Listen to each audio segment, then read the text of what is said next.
All right, in this video, I'm going to walk through my 10 best tips that we found using AI for outbound cold email, specifically using clay.com, which is an amazing tool for all of your GTM and outbound marketing efforts. So let's get right into it. So by the way, this is going to be really about cold email examples, but if you're doing cold calling, LinkedIn, even paid ads, Clay can now integrate with paid ads. A lot of these principles about using AI and Clay will still help you. But anyways, these are all the things we figured out from using Clay for the last almost 18 months now across our agency. For context, I run a cold email and B2B marketing agency. We've helped hundreds of clients, and we use AI very, very heavily to make our messaging and our campaigns much better than everyone else's. And we do that primarily using Clay. So I've learned a lot through trial and error. I've wasted a lot of time building workflows that didn't actually help me get better responses.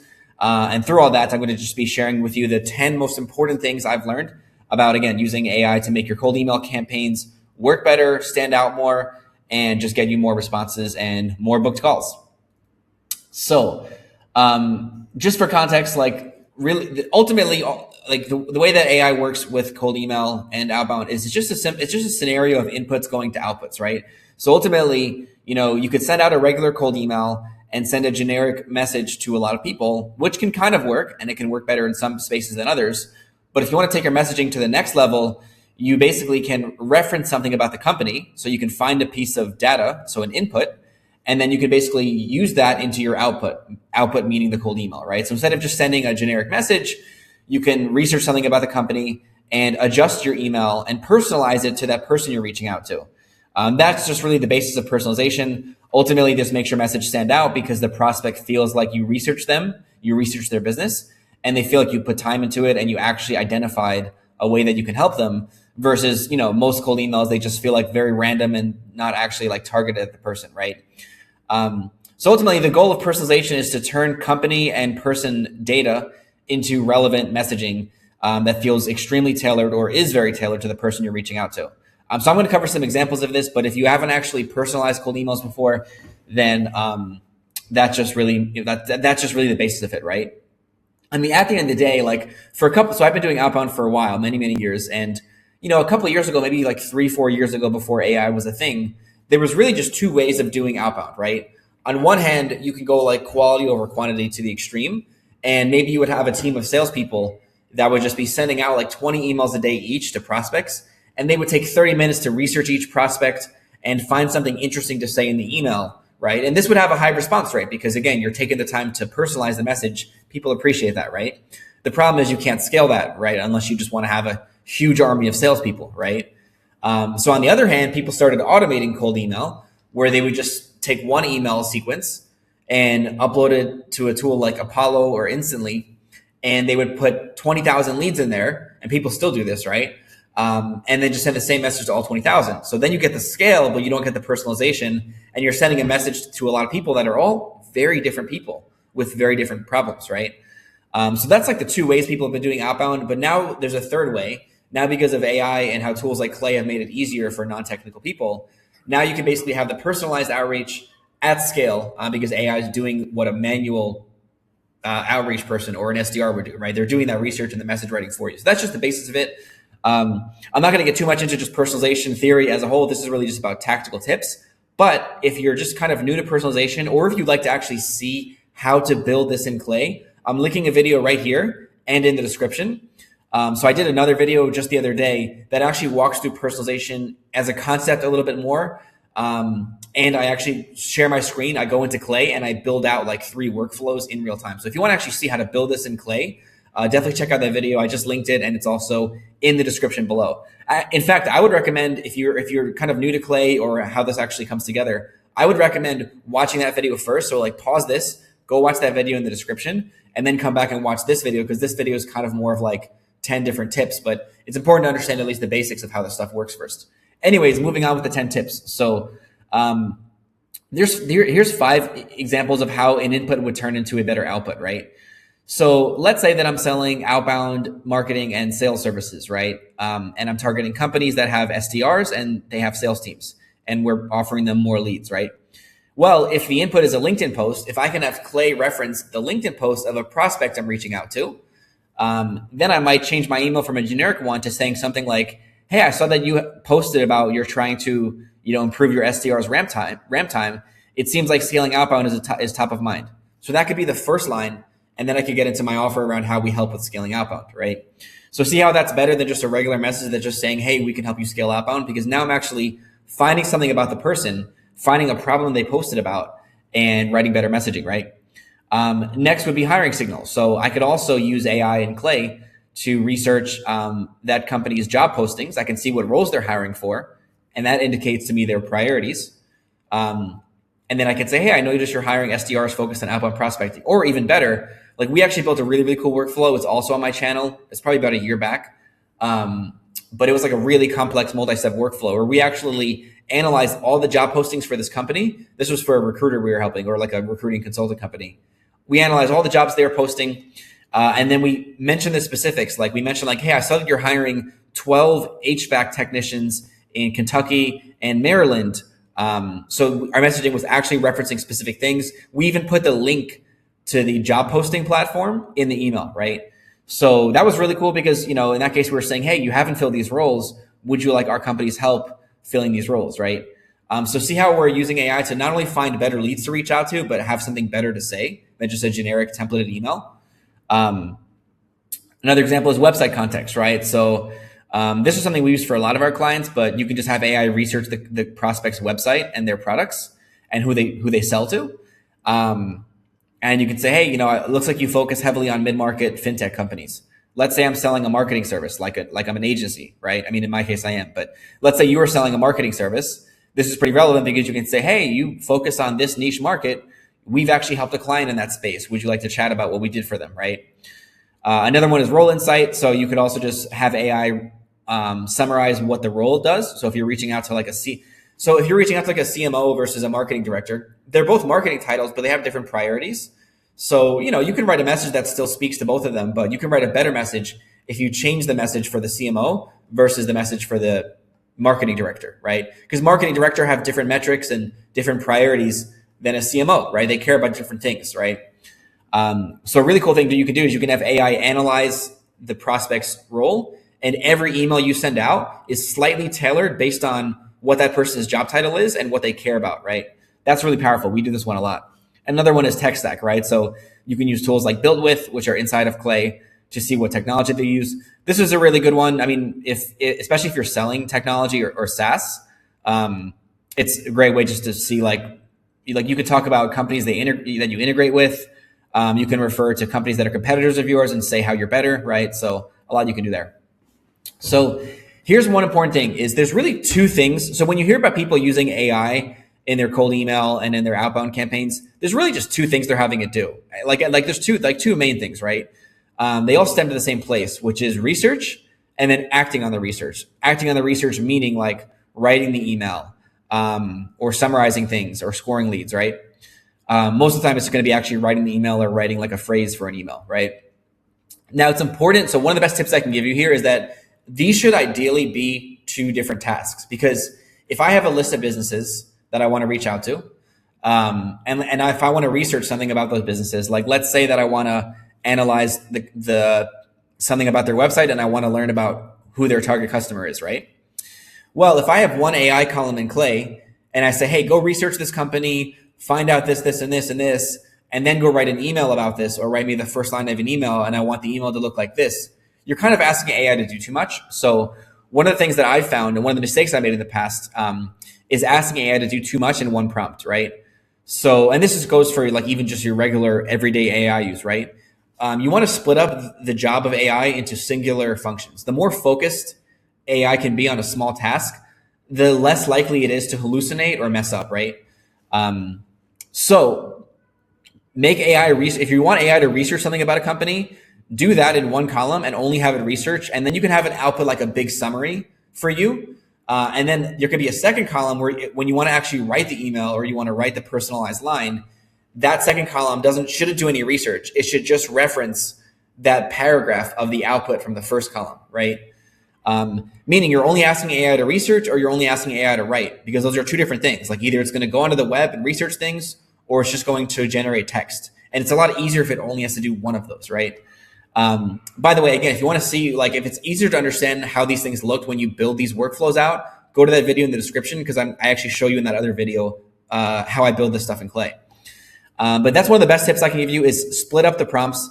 And the best way you can indicate this is, first of all, if your outputs are very inconsistent, like if you're using AI in Clay and you're writing some personalized lines for cold emails or cold calls or something, and you feel like it's just all over the place and not consistent, I mean, first of all, look at the prompt. Maybe the prompt could be better, but very often that might be an indication that you're asking it to do too much. And think about if you can split those things up into separate tasks, right? So yeah, research and writing should be separate tasks. That one thing will save you so much time of like having to fix your prompts, right? Now, another tip I can give you about AI personalization is that there's really two types of personalization. I mean, there's a lot of different things you could do with personalization. There's a lot of different examples, but they all stem from like two categories in my mind, right? So you can either personalize your outbound messaging based on the business context and like the person, right, you're reaching out to. Like I mentioned before, customizing the email based on who that business targets or the role that you're reaching out to and what their priorities are, right? Second is signal or trigger based, which is usually time based, right? So signal or trigger based is based on a recent event. So I shared a couple examples before, but like if the company's hiring in a certain department, if they just received funding, if they just posted a press release online about a new product, those are recent things that happened. And you can have AI research those things and tie that into your message, right? I mean, a great example of the product launch would be if you run like an e-commerce marketing agency, or let's say you have some sort of like software product for e-commerce to help with their marketing. This would be a great campaign, right? Find companies that just launched new products and pitch your solution to help them with that new product, right? Because that's obviously top of mind for who you're reaching out to. So also there could be regulation changes with industries, market trends. So this could be at the individual level, the company level, or the industry level. Individual level would be like new enroll. We do this a lot. So we like to reach out to someone if they've just got hired at a company. Because, you know, when someone joins a company, especially an executive, they're going to be expected to like make a lot of changes at the company. And they also want to make a good impression in their first few months. So you can use that in your messaging, right? Hey, you just joined, you know, would it be helpful if we helped you X, Y, and Z, right? Or, hey, I see you just joined the company. Congrats on the role. I imagine in your first 3 months, you're probably looking at X, Y, and Z and trying to optimize X, Y, and Z. Would you like to have a chat and bounce some ideas about how we can help you with that, right? So again, that's a personalized example of a recent event, new role, promotion, LinkedIn post, events they're going to, right? So again, you can personalize your messaging based off of something that's recently happened, which is really good because you can usually use that in a way to drive urgency. Or you can forget about that entirely and you could just take a list of everyone in your target market and personalize your messaging based on the business context or the role context. So again, just analyzing what their business does. Like an example of this was we were helping an e-commerce, a company that targets e-commerce businesses. And we were just referencing the e-commerce business's top selling product. And we would often put that in the subject line. We'd say, hey, I saw an ad about this product, right? So that's just using context about the business to make our email feel a little bit more tailored to them. So those are two different ways you can think about it. If you're wondering which one should I do, just test both. They're both useful. Signals and triggers are great, but the lists aren't always very big. So a lot of times you can't always run these like on autopilot. So our playbook is when we're running outbound campaigns for new clients, we're running a mix of signal campaigns, but also, you know, mass market emails to everybody in their market, and then just using personalization based off the business context, because that's like always there, right? But you need both, because if you just do triggers and signals, you'll have small lists that are timely, but you'll run out pretty quick, right? Hey, real quick, how would you like a free 7-hour mini course on exactly how to start and scale outbound campaigns that book you appointments and get you clients?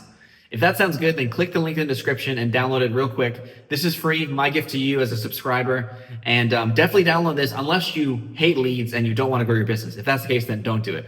But otherwise, grab it and put it to work right away. I mean, this is literally so action-packed, so like straight to the point. You can pretty much just go through the whole course in a day, implement it tomorrow, and start getting booked appointments the next day. So it's very, very easy to follow. Grab the link in the description down below. Hope you enjoy it. And also, if you don't want to do this yourself and you would actually just like to hire a team to run outbound campaigns for you and book you sales appointments, then there's also a link in the description to book a call with my team and I, where you can actually just see what it would look like to have us just do all this for you.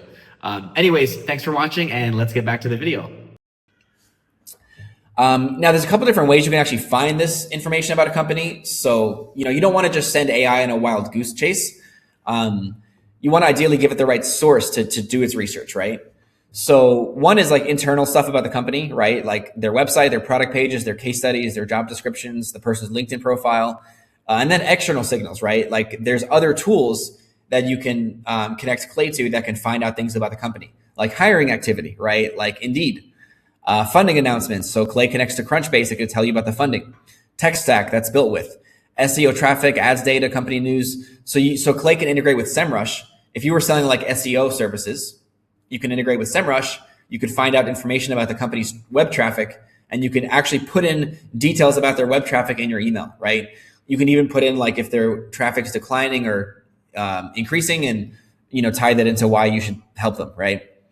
So when you're using internal context, you're typically just using AI within Clay, right? You're just having ChatGPT, like OpenAI or Claude, within Clay go out and find these things about the company and summarize it for you. When you're using external signals, you're typically connecting to other tools within Clay, like I mentioned, SEMrush built with Crunchbase, and pulling data from that. And then you can have AI use that data to write the email. So essentially, you can kind of pull in data from a few different sources. Well, from a lot of sources, but there's two different types of sources, right? So again, all you're using is AI to research information that's going to help you write a better message, right? And you can use it from these two different types of sources. So next tip I can give you is how to write a good prompt. There's really only three core things you need to write a good prompt with AI.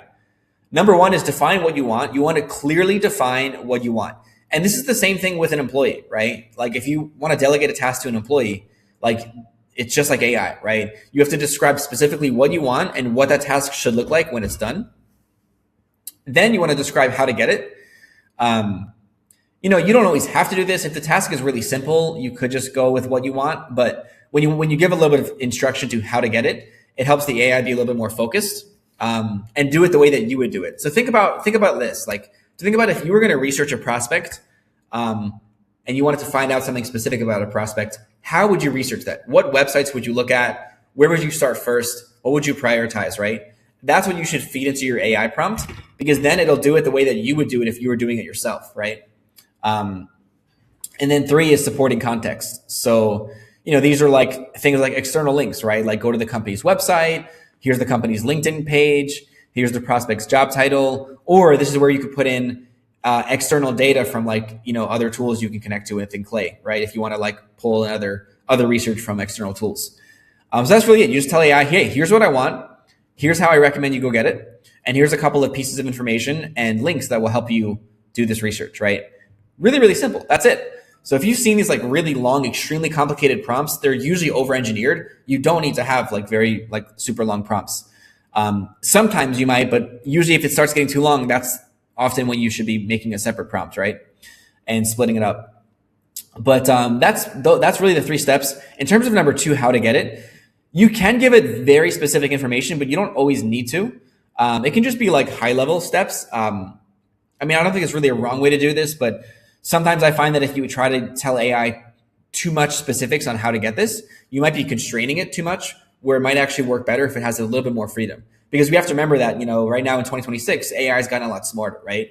So I would say in terms of giving it the instructions on how to get it, I'm usually a little bit more liberal with that now. And remember how I mentioned supporting context in part number 3? Here's an example at the bottom, right? So you could put in the prospect's title, company description, LinkedIn post, and that's just how it looks if you reference it in Clay. But that's a really, really simple prompt right there. Usually prompts would be a little bit longer, but that's still a good enough prompt to kind of cover all three things that you want: what you want, how to get it, and supporting context, right? Now, one of the best pro tips I can give you is to use AI to write your prompts for AI. So this is a little bit of inception, right? But what I'll do now, just to save time, so I do a lot of voice to text on my phone. And what I'll do is I'll just go to ChatGPT and I will just say, hey, I'm using Clay and I want to write an email like this for a list like this, and I want to personalize this. Give me the prompt for Clayagent to be able to research this, and then give me another prompt to write the email. And then it pretty much just writes the prompts for me. I'll usually look at it, but most of the time it's good to go as is. So the other day I was actually teaching a workshop in front of like 400 people about using AI for lead generation. And on the workshop, I built this out live just using AI for everything. So I used AI to come up with the campaign strategy. I used AI to give me the prompts for Clay. And I put those prompts within Clay and then ran the AI to actually write the email. And literally it was like under 20 minutes that we had a whole campaign ready and connected it instantly. So it's pretty cool how much faster it is to actually write good quality copy and campaigns now because of how much better AI has gotten. But that's a good tip, especially if you're new to AI, or not that if you're new to AI, but if you're at least new to using AI in this way. I would definitely just use ChatGPT to help you write the prompts. Also, I created a bot that's really, really good at this. It's a ChatGPT bot that's specifically trained on Clay and all of our Outbound frameworks. If you want that, you can have that for free. I have a link in the description to a free 7-hour mini course that covers everything about cold email and how we run outbound campaigns, like how to start them, how to scale them. And within that course, you get my free GPT that does the prompt writing for you, as well as it just helps you with all things Clay related. So if you want that, go to the link in the description and you can grab that completely for free. And the bot inside is just going to be able to do this for you like really, really quickly. So I hope you enjoy that.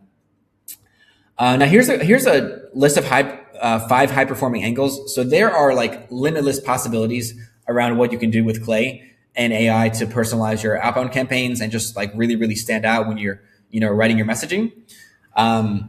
I have a bunch of other videos on my channel of different examples as well. So you can definitely check all those out to get more ideas. But here's 5 that work in like most situations. So 1, LinkedIn content. I mean, your ICP has to be on LinkedIn, but it's always pretty neat if you can reference something they posted on LinkedIn and even tie that into your offer, because whatever someone's posting about, that shows you what they care about right now.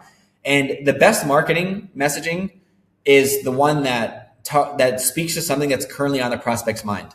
Because the reason that most cold emails get ignored is simply because whatever you were talking about is just not on their mind currently, right? So they're not going to prioritize you. They have, like, every business person has hundreds of things on their mind, right? So you want to be talking about things that are currently on their mind, and social signals are a great way to do that, right? Another one is hiring activity. Every company is typically doing some hiring, unless they're like really, really tiny, right? So whoever they're hiring for, that can tell you a lot about what they're prioritizing and also where they're putting budget. Because if you see that a company is hiring a lot of people in their IT or engineering department, and you sell some sort of solution around IT and software development, well, then now you can make that case for, okay, they're obviously investing a lot of budget into this, so they probably have money to hire us, right? Role in company contacts. We do this a lot. This is just really a no-brainer. Like, everyone should be doing this, because you should be customizing your value proposition to the person and the company you're reaching out to, right? It just works better that way, right? How many times, like, think about this. How many times have you gotten a cold email where whatever the person was selling you on, it just was so random and it had nothing to do with you or your company, and you could tell the person obviously had no idea what the hell you do, right? So this solves that, right? That's another reason a lot of cold emails get ignored, is just because, like, very simply, the person just doesn't feel like you can actually help them, and they don't even feel like that you can help them, right? So you want to put your message in the frame of reference of their company and their role, to really help connect the dots for like how you can specifically help them. Because it's not also just about helping their company, it's about helping the person you're reaching out to. If you're reaching a marketing director, yeah, they care about how how your solution can help their business, but what they care more about is their job, right? And how you're going to specifically make their job easier. So that's very important when you start reaching out to bigger companies as well. Website ICP is great. It's always good to learn about the company from their website and reference that. And then tech stack is usually useful in a lot of the different scenarios. So knowing what technologies the company uses, that's really useful as well. Here's 4 things to avoid. Ignore the cheesy fake compliments. I think people have just done it so many times. So, you could sometimes get away with these, but it should actually be something like, I don't know, funny or cool, or just like not like fake, right? Usually I just steer clear of these entirely. I think a couple years ago, these were kind of neat, but if you're going to make a compliment to someone, you could do a compliment, but just don't have it be like fake and generic, because people can see through that, right? Also, don't over research. If you email someone and you're like, hey, I saw this comment you made on April 11th on this LinkedIn post, that's just going to feel creepy and like a stalker, right? And very invasive. Also, a long personalization. You don't want to have an icebreaker, like 3 paragraphs of personalized research, before you even get to your offer, because your email should be short. And honestly, like personalization is ultimately like one of the main reasons we do personalization is just to get people's attention, right? And just to make our email stand out a bit. So if you're doing too much of it, like you're kind of missing the point, because really people are not going to respond to your email because of your personalization. They're going to respond because of your offer and your message, right? So you don't want to distract from it too much. Also, I generally avoid having AI write the entire email. There's very few cases where we've done this, but usually we're just having AI like write a couple of words or a sentence or a few, and then we're still having it fit that into a template that we write and we control. Because again, the more you have AI try to do, the more that it can just hallucinate and mess things up. And we know how we like our copy to be. So we want to write copy ourselves, but we want to have AI just fill in certain parts with research we found. That's the best balance. So basically, you don't want to tell Clay and tell ChatGPT to write you an entire email because it'll usually come out pretty generic. So basically, like all that to say, the offer and the positioning and the key messaging, that should be done by you, not AI. AI is just going to help enhance that. Now, one other thing here is that AI can also help you with qualification and lead scoring. If you sell to an ICP that is very specific, this is really, really useful, right? So if you want to take a big list of prospects and you want to find the prospects that are at least qualified, like if you very often like email people that aren't qualified and you have a hard time like getting the right prospects. I mean, there's always some degree of this in every niche because, LinkedIn and Apollo, like these databases aren't perfect, right? So like there's a case to be made that you could always be doing this. But I know some of you are in industries and niches where it's like really, really difficult, right? Like maybe just what you sell is just like the prospect has to have a lot of things aligned for them to be a good fit for you. Then you can have AI just research the prospect, not for the sake of writing a message that's tailored, but just for the sake of telling you, hey, is this a good lead? Is this not a good lead? Or is this a maybe? Or you can have it scored. Like we built a scoring model for a client once where all their inbound leads coming in, we would score it based on the company information as well as also some like CRM data. Basically we were just pulling in data to give it like a score of like 1 through 20. And the leads that had the highest score, what we would do is we would actually send those leads to the salesperson to call. And then the leads that didn't have a high score, we would still reach out to them, but we would just do more like automated emails then. So that way we could have the salesperson spending time on the best quality leads, right? So yeah, lead scoring is great and lead qualification. And you can just do this based on anything. So again, on one hand, you could just do it as like a pass or a fail, like tell me if this lead is qualified or not. And on the other hand, you can do scoring, which is how qualified is this lead? Give me a rating of 1 to 10 or whatever.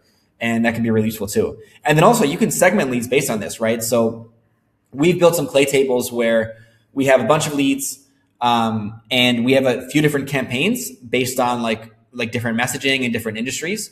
And we would just have AI just determine which industry is this prospect in or which message should they get. And then it would just send them to the corresponding campaign. Stuff that, again, you could normally do manually, but it would just take you a lot of time. So it's also really just great to kind of organize your data better and just ultimately help get the right message to the right person and prevent you from reaching out to people who are clearly not a good fit. So that's it. I hope this was useful to you. The best way to think about AI in Outbound is that it's not your strategist, it's your research assistant.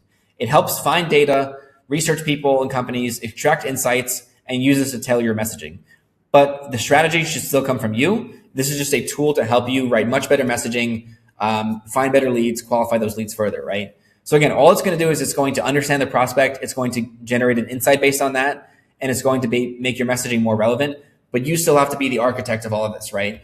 So you still have to put your expertise and skill into it. So anyways, I hope this was useful for you. If you have any questions, just comment below. I have a document as well with it must be over 100 different examples of how you can use AI to personalize and make really creative campaigns. If you want that, just comment Clay in the description and I will send you that Google Doc completely free. I'll just comment it below. So let me know if you want that doc. Check out this other video that's going to pop up next. I mentioned this earlier, but within a few seconds, there's going to be another video popping up about another tutorial about this topic, AI for personalizing outbound.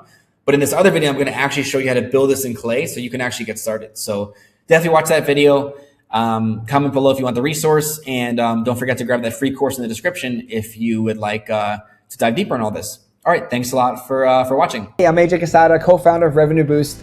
Really hope you enjoyed today's video. If you do, make sure to leave me a comment and definitely subscribe right now so that you're notified of all the cool stuff we're doing, all the cool tactics, tips, and strategies that we share here on the channel. We help B2B companies scale to 7 to 8 figures. We've helped over 400 clients and we can help you too. And we share some amazing stuff on the channel here. So really hope you enjoyed. And if you do, let me know in the comments and be sure to subscribe. All right, back to the video.